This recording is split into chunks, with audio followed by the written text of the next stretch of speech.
우리 이제 이번 주간 그 셀별로 안수가 진행되어집니다. 안수 자체는 사실 목사가 손을 얹었다고 무슨 일이 있겠습니까? 그런데 우리가 이제 주사를 놓는 것처럼 이렇게 우리 안수하는 사람도 안수 받는 사람도 하나님 앞에서 겸손한 마음으로 하나님의 통로가 되기를 원할 때 손을 대는 것이 마치 주사가 들어가는 것처럼 하나님께서 또 하시는 은혜의 통로가 되어집니다. 그것은 성경에 이제 기록되어져 있는 은혜의 방편이기 때문에 우리가 하는 것입니다. 사모하는 마음으로 또 나아갈 때 하나님께서 성령의 불로 함께하는 은혜가 있을 것입니다. 자, 오늘 우리 히브리서 5장 1절부터 보도록 하겠습니다. 히브리서 5장 1절부터 오늘 7절까지 내용입니다. 먼저 1절, 2절, 3절 교독하고 시작하겠습니다. 대제사장마다 사람 가운데서 택한 자이므로 하나님께 속한 일에 사람을 위하여 예물과 속죄하는 제사를 드리게 하나니. 2절 같이 읽겠습니다. 시작. 그가 무식하고 미혹된 자를 능히 용납할 수 있는 것은 자기도 연약함에 휩싸여 있습니다. 3절 같이 읽겠습니다. 그러므로 백성을 위하여 속죄제를 드림과 같이 또한 자신을 위하여도 드리는 것이 마땅하도다. 자, 1절에 보면 이제 그 히브리서 5장은 예수 그리스도께서 대제사장의 사역을 이제 우리를 위해서 감당하신다는 것을 이야기하고 있는 내용인데, 오늘의 내용은 예수님께서 대제사장으로서 충분하신, 물론 뭐 충분한 정도가 아니라 초월하시지만 충분하다는 이야기를 하고 있는 내용입니다. 왜냐고 하면 유대인들에게는 되게 강한 인식이 있습니다. 대제사장은 반드시 레위 지파의, 그 중에서도 아론의 후손을 통하여서만 나와야 된다는 믿음이 있습니다. 그리고 당시는 예루살렘 성전이 아직 존재하고 있었기 때문에 실제 대제사장이 있을 때였습니다. 그러니까 예수님이 대제사장이라고? 유대 지파고 레위 지파도 아닌데, 아론 자손도 아닌데, 이런 의식이 강하게 남아 있을 수 있기 때문에 예수님이 성경적으로 볼 때 대제사장으로서 충분하고 실은 비교할 수 없이 초월하다, 이거에 대해서 이야기하는 내용입니다. 먼저 대제사장에 대해서 이렇게 표현하고 있습니다. 보니까요, 한번 따라하겠습니다. 하나님께 속한 일에 사람을 위하여. 자, 대제사장이 하는 일이 무엇이냐? 하나님께 속한 일을 하는 사람인 동시에 백성을 위해서 일하는 사람이다, 이렇게 대제사장을 규정하고 있습니다. 이것은 하나님과 사람 사이에 중재자 역할을 하는 것이 대제사장의 중요한 임무다라고 이야기를 하고 있는 것이에요. 그리고 대제사장이 이 중재 역할, 교량의 역할로서 감당하는 두 가지 일에 대해서요, 이렇게 소개하고 있습니다. 한번 따라하겠습니다. 예물과 속죄하는 제사. 대제사장이 하나님을 위해서 혹은 사람을 위해서 하는 일이 뭐냐고 하면 예물을 드리는 거하고 속죄하는 제사, 그러니까 속죄제를 드리는 것이 대제사장의 중요한 일이다, 이렇게 소개하고 있습니다. 자, 이 중에 예물과 그 속죄하는 제사 중에 속죄하는 제사가 좀 익숙하니까 먼저 속죄하는 제사부터 설명을 드리겠습니다. 속죄하는 제사란 하나님께서 백성들을 위해서 이제 해주시는 일인데요. 물론 백성들이 짐승을 속죄제로 바치죠. 제물로 바치죠. 이것은 그 짐승에게 자기의 죄를 전가한 상태에서 그 제물을 바칠 때 실은요, 하나님께서 받아주시고는요, 여러분, 내가 짐승에게 죄를 전가했다고 해서 내 죄가 짐승에게 갈까요? 그리고 내 죄를 짐승에게 전가해서 짐승을 죽였다고 해서 그것이 충분히 내 죄의 대가가 되겠습니까? 불가능해요. 가지도 않고. 나는 하나님의 자녀의 피조물이고 짐승은 사실은 그것보다 못한데 내가 나보다 못한 거를 대신해서 내 가지고 그거는 통하지 않겠죠. 그렇지만 이 행위에 담겨 있는 이 마음을 불쌍히 여기시고 우리를 위해서 받아주셔서 당신의 아들을 우리를 위한 대속제물로 내어놓으시겠다는 것이 바로 속죄하는 제사에 담겨 있는 의미입니다. 그래서 실은 속죄제는 우리가 하나님께 바치는 것 같지만 사실은 별것 아닌 거 우리를 위해서 받아주시고는 당신의 하나님께서 우리를 위해서 자기 아들을 내어놓으시는 제사, 그러니까 하나님이 우리를 위하시는 일이 속죄제사의 의미입니다. 이것은 우리에게 굉장히 익숙하죠. 사실 이 자리에 나와 있는 우리 청소년부도 붙잡고 예수님께서 이 땅에서 무슨 일 하셨어 하며 금방 이야기할 수 있을 것입니다. 우리 죄를 대신하여 죽어주셨어요. 이게 바로 여기 나와 있는 속죄하는 제사의 의미입니다.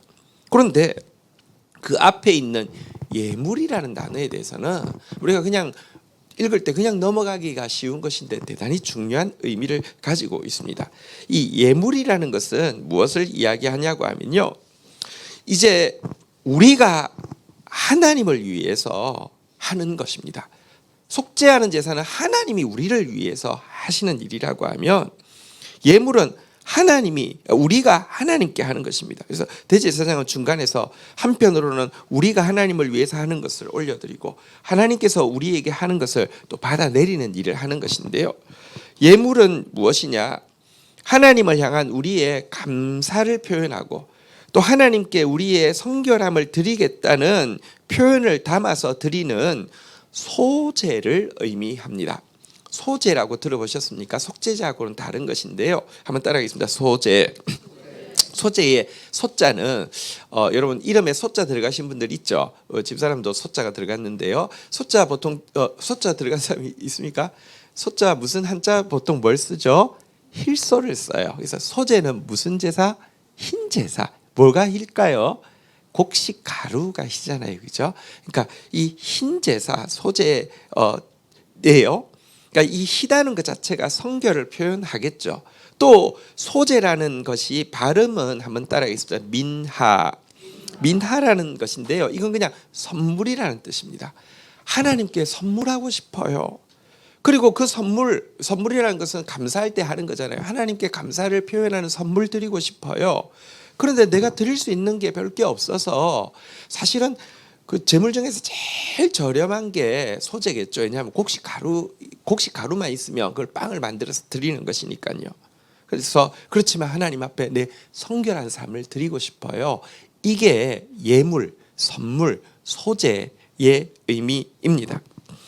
여러분, 사실 예수님께서 속죄하는 제사로 하나님이 우리를 위해서 보내신 분이시지만 동시에 예수님께서는 인간의 대표로 인간이 하나님께 드려야 할 올바른 삶이 무엇인지를 이 예물을 드림으로 살아내신 분이십니다. 생각해 보십시오. 만약에 예수님께서 단지 우리 죄를 대신하시기 위해서 죽어주시기 위해서 오셨다고 하면 태어나자마자 십자가에 달리시면 될 것 아닙니까? 그런데 그렇게 하지 않고 왜 그렇게 긴 시간을 딜레이 하셨습니까? 이 땅에서 우리와 똑같은 성장 과정을 겪으셨습니다. 지금 우리 청소년들 열심히 성장 과정을 겪고 있습니다. 그리고 청소년 때가 성장 과정을 겪으면서 제일 힘든 때입니다. 우리 청소년들 응원합니다. 우리 축복하겠습니다. 네. 우리 청년들도 이제 셀별로 안수하기 위해서요, 지금 많이들 여기서 자고 있고, 어제도 밤 늦게 한 10시 넘어까지, 10시도 더 넘을 때까지 예배당에서 또 이제 성탄 준비도 막 찬양도 하고 이런 모습 보니까 너무 좋더라고요. 다시 이렇게 뭐랄까요, 옛날에 교회에는 막 청년들이 같이 막 크리스마스 앞두고 막 늦게까지 그런 게 있었는데 요즘 잘 없잖아요. 그런 문화가 없잖아요. 그래서 너무 좋더라고요.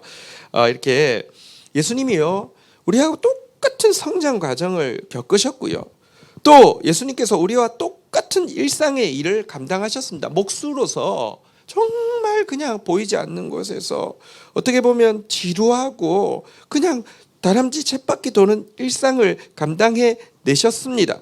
이 과정을 통해서 인간은 모두 원죄를 짓고 살고 있잖아요. 원죄라는 게 뭐라고요? 하나님을 버리고 마음으로도 하나님 경외하지 않는 삶을 사는데, 우리와 똑같은 똑같은 일상 속에서 하나님을 가까이 하고 하나님을 경외하는 삶을 사시는데 언제까지? 십자가를 앞둔 죽음의 순간까지. 한번 따라하겠습니다. 내 원대로 마옵시고 아버지 원대로 하옵소서.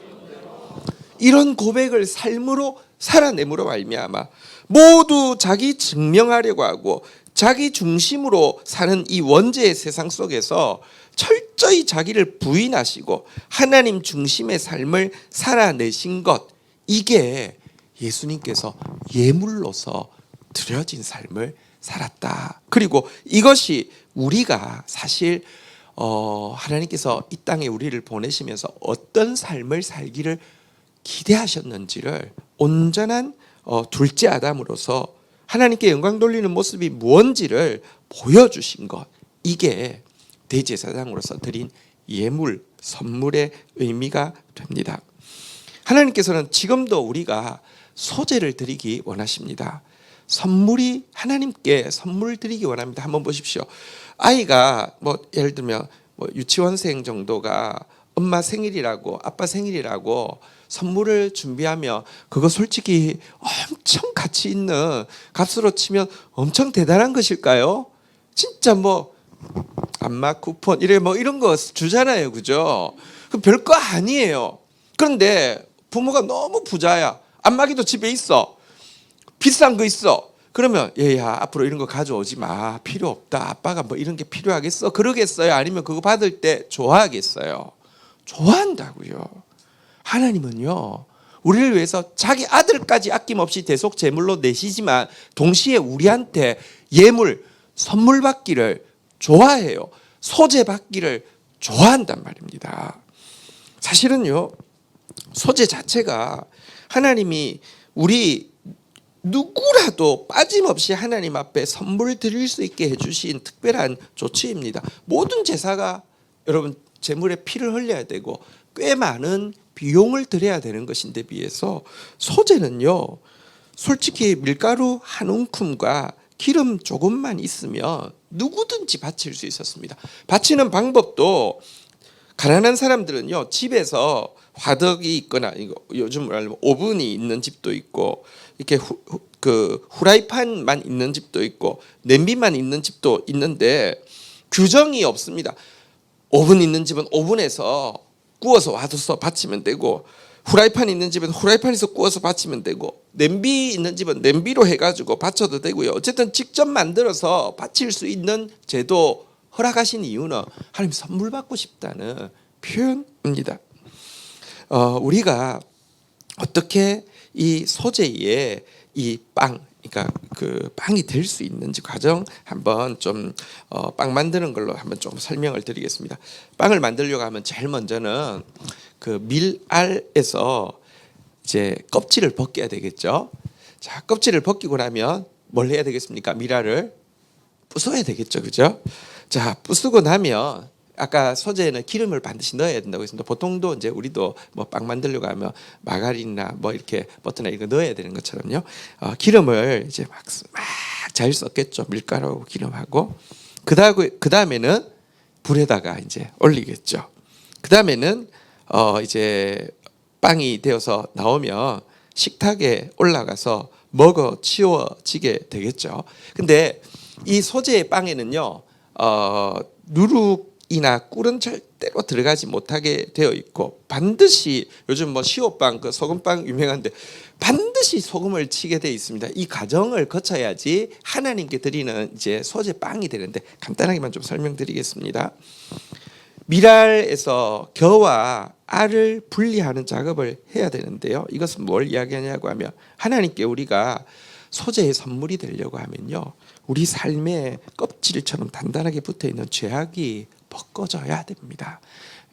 주님 앞에 예배 때 나올 때마다 우리 주님 앞에 신음하고 싸우는 게 뭐냐고 하면, 여러분 생각보다 죄악의 껍질이 단단합니다. 너무 붙어 있어서 이게 껍질인 줄도 모릅니다.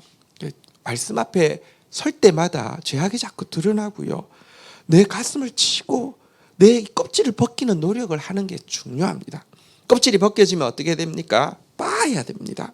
자아가 분쇄되어야 하는 것이죠. 우리 안에 성품, 재능, 의도 중에 좋은 것이 있습니다. 좋은 것 있다고 하나님 쓰실까요? 아니요. 그거마저도요, 가루가 되도록 받지 않으면요 쓰실 수가 없습니다. 이거 좋은 알인데 그냥 써요, 그런 거 없습니다. 그냥 빠져야 됩니다. 자꾸 자아가 다루심을 받아야 됩니다. 그리고 나서는 기름하고 섞는데, 여러분 아무리 좋은 밀가루라고도 해도 밀가루가 덩어리져 있어서 빵 먹는데 밀가루 덩어리가 이렇게 나오면 안 되겠죠, 그죠? 완전히 섞여야 되는데요. 기름은 성령을 상징하는 것 아실 것입니다. 성령이 나의 모든 부분을 간섭을 해야지 하나님 받으실 만한 소재의 빵이 됩니다.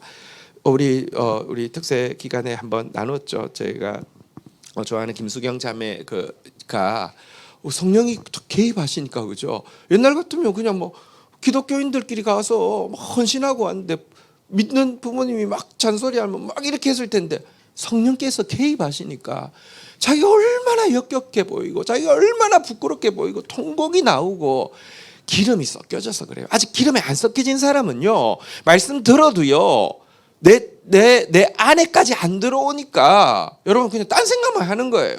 성령이 완전히 섞이면요 하나하나 말씀하십니다. 그리고 나서는요 불을 통과해야 하는데요, 다시 이야기합니다. 아무리 좋은 밀가루라고 해도 빵이 잘 구워졌는데 안에 보니까 밀가루가 하얀 게 보여. 근데 이야기해요. 주인한테 이거 뭐예요? 그러니까 이 밀가루 유기농이요, 괜찮아요, 먹어도 아무 상관없어요. 그래 안 되는 거잖아요. 여러분 불을 통과해야 합니다.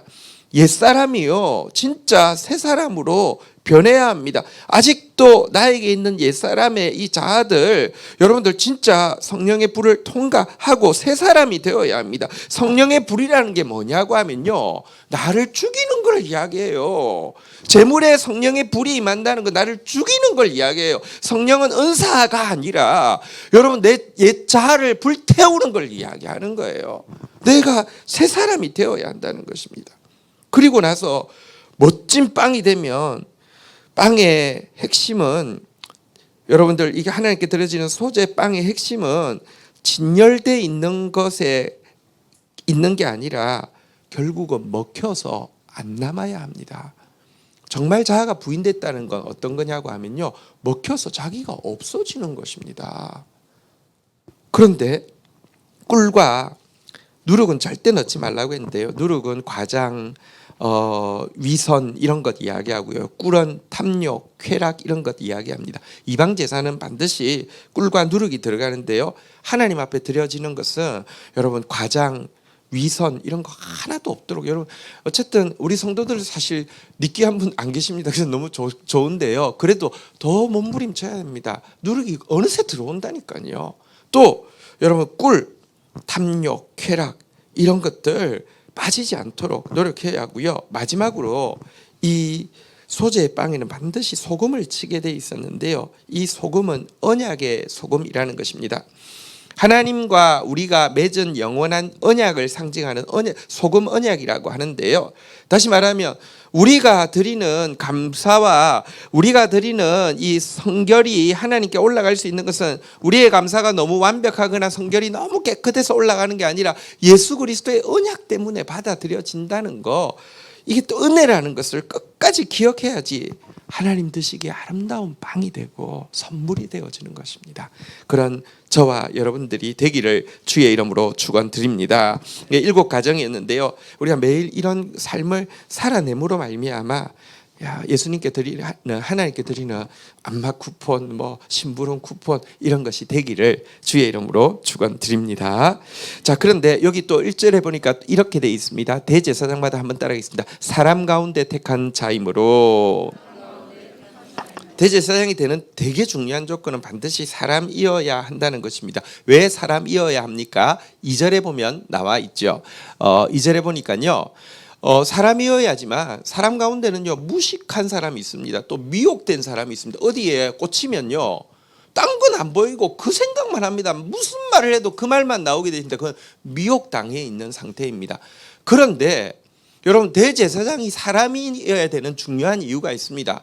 자기도 사람이고 자기도 연약해서 언제는 무식한 말 했던 적도 있고 언제는 자기도 어디 꽂혀서 미혹당한 적이 있기 때문에 그 사람이 이해가 돼야 돼요. 목사가 여러분이 이해가 안 되면 그건 좀 문제가 많은 거예요. 내가 완전 착각하고 있는 사람일 확률이 높아요. 나도 얼마나 연약합니까? 나도 얼마나 무식한 일 많이 했습니까? 나도 얼마나 미혹되기 잘했습니까? 그러니까 용납이 되는 거잖아요. 그죠? 근데 이를 위해서 대제사장이 되려고 하면 1차적으로는 사람이 되어야 한다. 사람 중에 뽑는다. 이렇게 이야기하고 있는데요.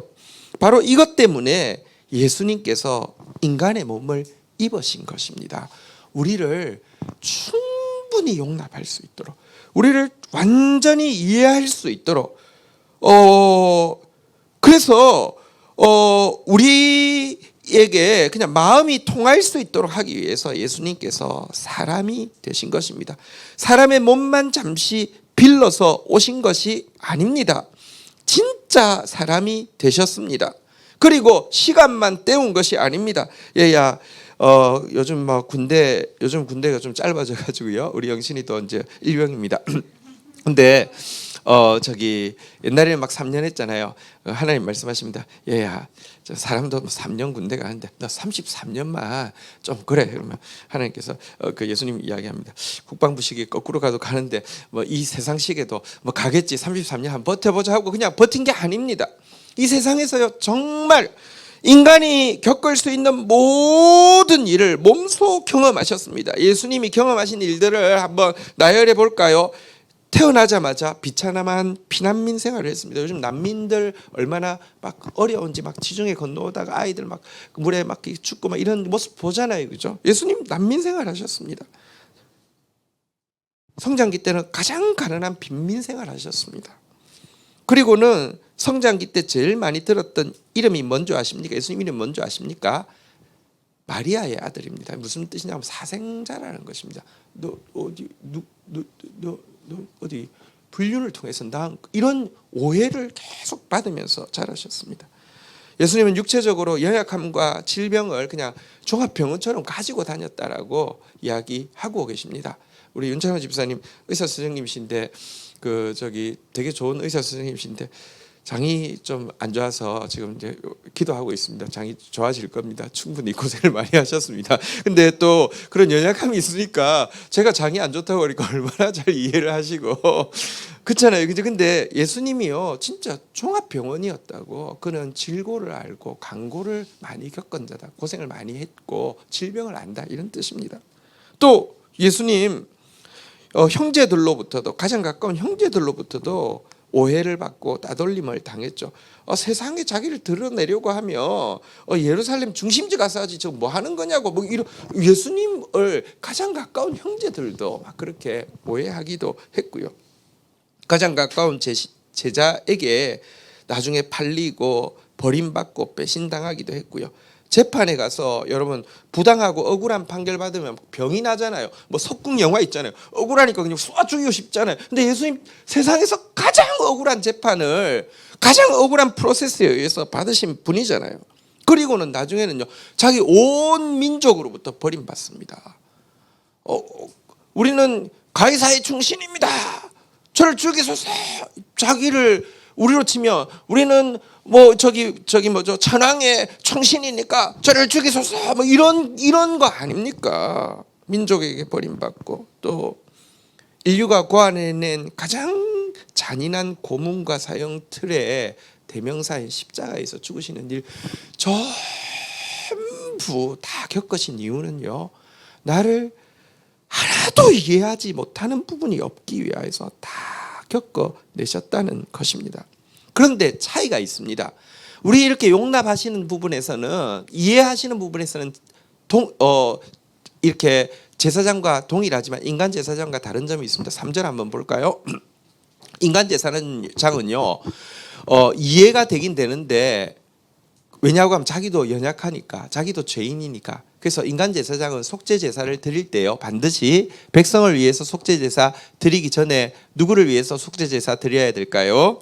자기 자신을 위해서 드려야 돼요. 그래서 제사장이요 속죄제 드릴 때 무섭습니다. 혹시 자기를 위한 제사가 온전하지 않으며 백성 위에서 대속죄일에는 한 번 지성소 앞에까지 나가는데 죽임을 당할 수 있습니다. 하나님 면전에 갔는데 죄를 온전히 회개하지 않으며, 그래서 발에다가 끈을 묶은 상태에서 갑니다. 그리고 끈에는 이제 이렇게 방울 같은 게 달려 있습니다. 살아 있으면 계속 방울 소리가 나는데 지성소에 들어가는 소리가 안 나고 안 나와요. 그러면 어떻게 합니까? 밖에서 줄을 끄집어냅니다. 그럴 정도로 제사장은 자기가 죄인입니다. 그래서 자기를 위해서 속죄 제사를 드려야 합니다. 하지만 예수님은 참 사람의 몸을 입고 진짜 우리가 되셨지만 그분은 죄가 없는 참 하나님이십니다. 그래서 우리가 읽었던 히브리서 4장 15절 16절에 보면 이 대제사장에 대해서 이렇게 이야기하고 있죠. 교독하겠습니다. 히브리서 4장 15절 우리에게 있는 대제사장은 우리의 연약함을 동정하지 못하실 이가 아니요 모든 일에 우리와 똑같이 시험을 받은 이로되 죄는 없으시니라. 16절 같이 읽겠습니다. 시작. 그러므로 우리는 긍휼하심을 받고 때를 따라 돕는 은혜를 얻기 위하여 은혜의 보좌 앞에 담대히 나아갈 것이니라. 이런 대제사장이 계셔서 얼마나 좋습니까? 오늘도 그분 앞에 담대히 나아가는 저와 여러분들이 되기를 주의 이름으로 축원드립니다. 자, 히브리서 5장 4절 넘어가도록 하겠습니다. 4절 5절 교독하도록 하겠습니다. 이 종기는 아무도 스스로 취하지 못하고 오직 아론과 같이 하나님의 부르심을 받은 자라야 할 것이니라. 5절 같이 읽도록 하겠습니다. 읽겠습니다. 시작. 또한 이와 같이 그리스도께서 대제사장 되심도 스스로 영광을 취하심이 아니요 오직 말씀하신 이가 그에게 이르시되 너는 내 아들이니 내가 오늘 너를 낳았다 하셨고. 자, 또 대제사장이 되기 위해서 사람 가운데 이제 뽑힌다는 것과 함께 중요한 기준이 있는데 하나님이 불러서 하나님께서 임명하셔야지만 대제사장이 된다는 것입니다. 4절에 보니까 이거 스스로 취할 수 있는 게 아닙니다. 대제사장 자격 시험을 쳐가지고 1등 한다고 되는 것 아닙니다. 하나님께서요 아론이 특별히 업적이 있거나 특별히 성결하거나 특별히 기능이 대제사장으로서 적합해서 세운 것 아닙니다. 그냥 아론을 세우니까 되는 것입니다. 이거는 하나님께서 임명해야 되는 것입니다. 이게요 우리의 노력에 의해서 되는 것이 아니라 은혜로 된다는 것을 잘 보여주는 것이죠. 나중에 고라당의 자손들도 레위 가문입니다.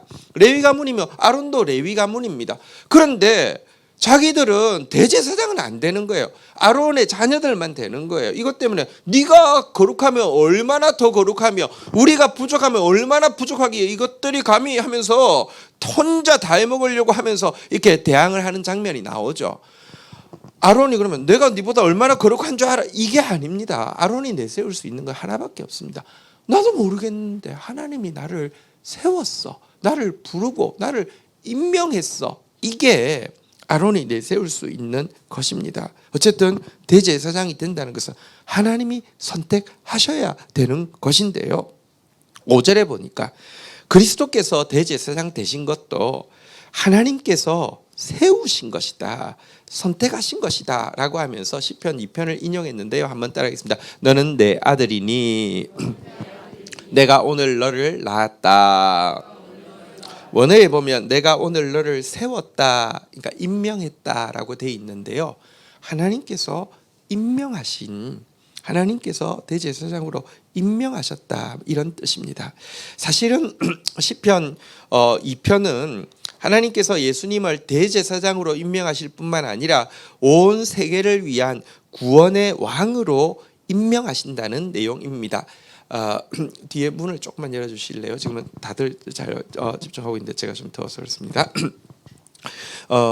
이 시편 2편의 내용을 그냥 제가 그냥 그 시로 바꾸어서 제가 한번 읽어드릴게요. 어찌하여 너희는 하나님을 향하여 증오심을 품으며 그의 구원 계획을 방해할 모의를 하느냐? 너희는 어찌하여 여호와의 기름 부으신 구세주를 대적하며 그의 모든 교훈을 속박으로 치부하여 벗어버리고자 하느냐? 너희의 모든 시도와 결탁은 헛된 일, 하늘에 계신 주께서 비웃으실 뿐이다. 여호와께서 진노하시며 선포하시는 말씀을 들으라. 나는 이미 메시아 왕을 너희 가운데 세웠다. 메시아 왕께서 하나님께 받은 임명장을 친히 낭독하신다. 여호와께서 내게 말씀하시기를 너는 내 아들이라. 오늘 내가 너를 세웠다.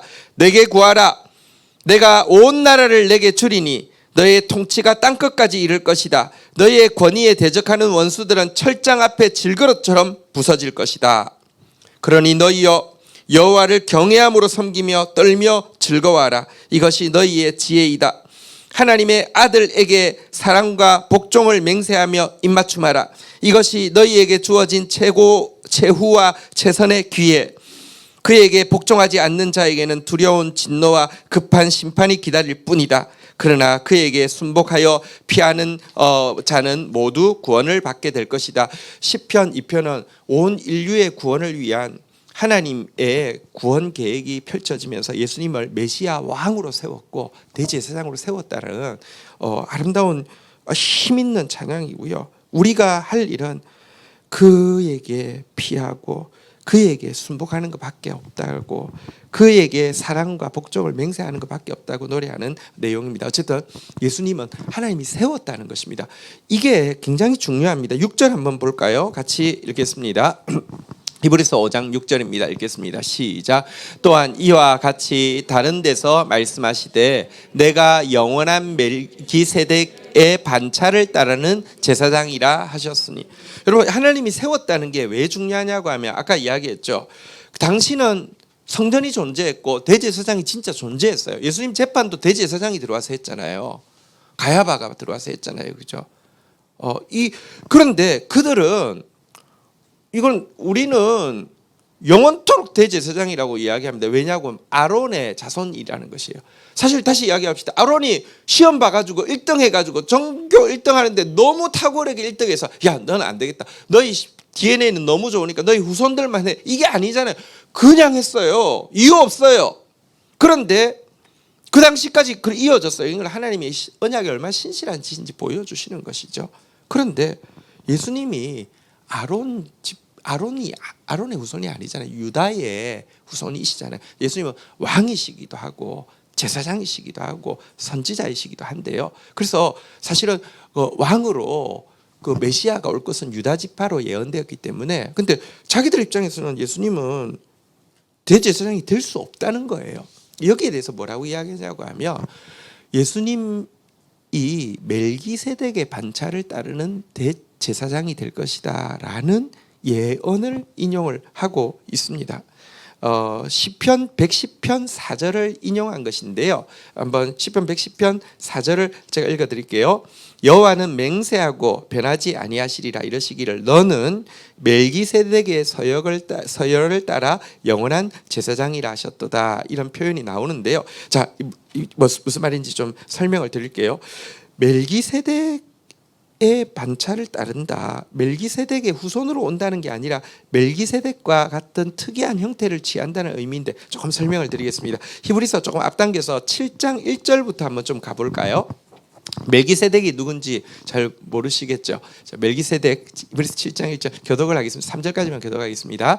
이 멜기세덱은 살렘 왕이요 지극히 높으신 하나님의 제사장이라 여러 왕들을 쳐서 죽이고 돌아오는 아브라함을 만나 복을 빈 자라. 누군지 아시겠죠? 아브라함을 축복했던 사람이죠. 자, 2절 읽겠습니다. 시작. 아브라함이 모든 것의 10분의 1을 그에게 나누어 주니라.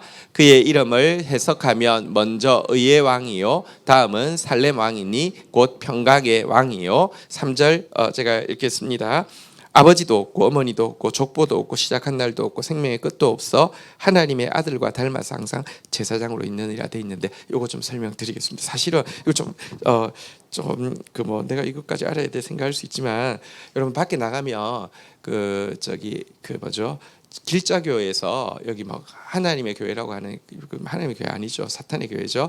근데 길자교에서 전도할 때 반드시 이야기하는 게 이 멜기세덱 이야기를 합니다. 자, 3절에 보니까 멜기세덱은 아버지도 없고 어머니도 없다. 이거는 불신 가정에서 믿음의 부모가 없는 가정에서 태어난 것이다. 족보도 없다. 이것은 유대의 족보가 없다는 것은 이방인으로 온다는 것이다. 이거는 누구를 이야기하느냐? 불신 가정에서 태어나고 한국인으로 태어난 안상홍을 이야기하는 것이다. 이렇게 이야기하고는요. 그다음에 그 뭐랄까요? 아브라함한테 그가 떡과 포도주로 축복을 빌었잖아요. 그죠? 그것처럼 안상홍이가 기독교에서 유월절을 이렇게 폐지했는데, 유월절은 없고 부활절 지키잖아요. 폐지했는데 떡과 포도주의 유월절을 회복해 주었기 때문에 진정한 멜기세덱은 예수도 아니고 멜기세덱도 아니고 안상홍이다. 이제 뭐 그런 이야기를 하는 거예요. 근데 진짜 기가 막힌 바보 같은 이야기거든요. 이게 무슨 말이냐고 하면 멜기세덱은 실존 인물인데요. 우리 아까 2절에 보십시오.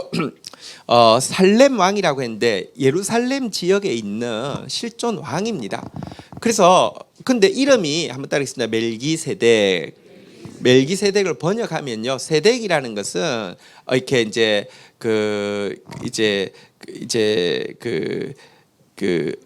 의라는 뜻이고요. 멜기라는 게 왕이라는 뜻입니다. 그래서 의의 왕이라는 뜻을 가지고 있는 살렘 지역의 왕이고요. 살렘이라는 이름 자체가 예루살렘 할 때 샬롬에서 왔잖아요. 그래서 한번 따라하겠습니다. 평강의 왕, 의의 왕, 이런 뜻을 가지고 있는 사람인데, 이 사람이 누가 아버지였는지 어머니였는지 성경에 기록이 없습니다. 족보에 대한 기록이 없습니다. 난 날에 대한 기록도, 죽은 날에 대한 기록도 없습니다. 이거는 이게 안 죽었다는 뜻이 아니라 기록이 안 남아 있다는 뜻입니다. 그런데 이상하게 그가 얼마나 경건했던지 여호와의 이름으로 아브라함을 축복해서 처음에 등장한 대제사장으로, 이렇게 성경에 나타난 대제사장으로 나와 있습니다. 그가 어떻게, 아직까지 아브라함이 이제 이스라엘 백성의 조상이 될 거잖아요, 그죠? 근데 어떻게 여호와를 그렇게 잘 알고 여호와의 이름으로 축복하게 되었을까요? 이것은 사실은 아담 하와 이후로 여호와에 대한 믿음이 있는데, 그거를 정말 경건하게 가진 사람이 잘 없지만 어쨌든 아브라함을 통하여서 한 민족을 이루어서 그들에게 집중적으로 보여주시려고 하셨지만, 하나님의 은혜 가운데서 이 멜기세덱이 이 신앙을 잘 지킨 것이죠. 좀 특별한 신앙인이었죠. 물론 그의 후대인 살렘 왕들은 이 신앙의 유산을 잘 받았을까요? 그러지는 못했습니다. 그가 실존 인물인 것을 알 수 있는 것이, 이스라엘 백성들이 가나안 땅에 갔을 때 기브온이라는 큰 지파가 권세가 있음에도 불구하고 종이 되겠다고 복송하고 왔을 때 살렘 왕을 중심으로 해서 이러다가는 큰일 나겠다, 밀리겠다고 해서 이스라엘을 쓸어버리기 위해서 연합군을 형성한 주축 세력이 살렘 왕이었는데요. 그 이름이 뭐냐고 하면 한번 따라하겠습니다. 아닙니다. 죄송합니다. 아도니세덱. 멜기세덱하고 이름이 뭐가 같아요?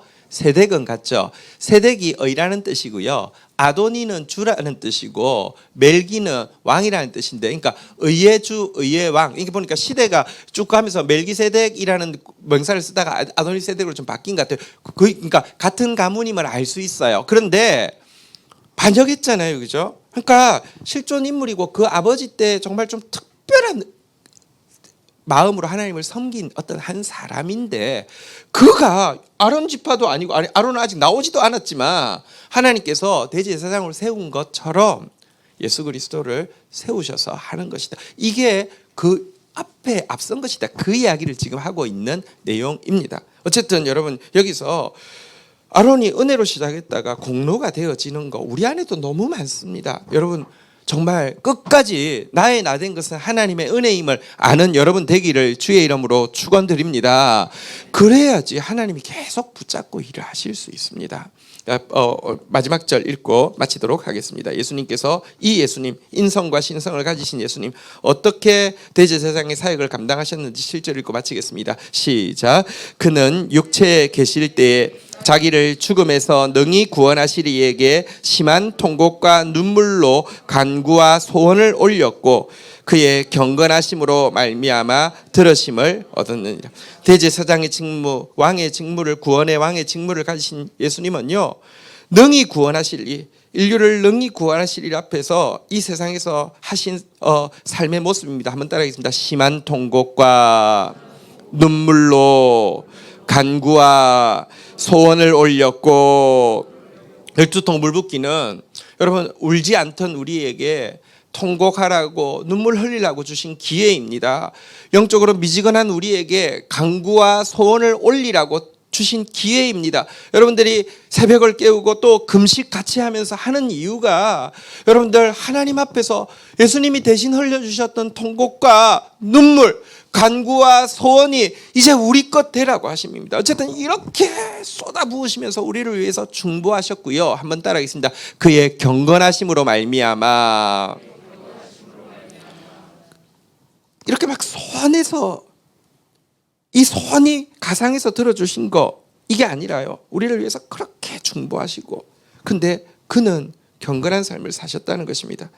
모든 사람은 불만족으로 살아가고 원망하고 살아가는데 감사로 살아가셨고요. 모든 사람은 교만하게 살아가는데 겸손하게 살아가셨고요. 모든 사람은 불신앙으로 살아가는데 믿음으로 사셨고요. 모든 사람은 거역하고 살아가는데 오로지 예수님 순종하고 사셨던 삶을 경건함이라고 합니다.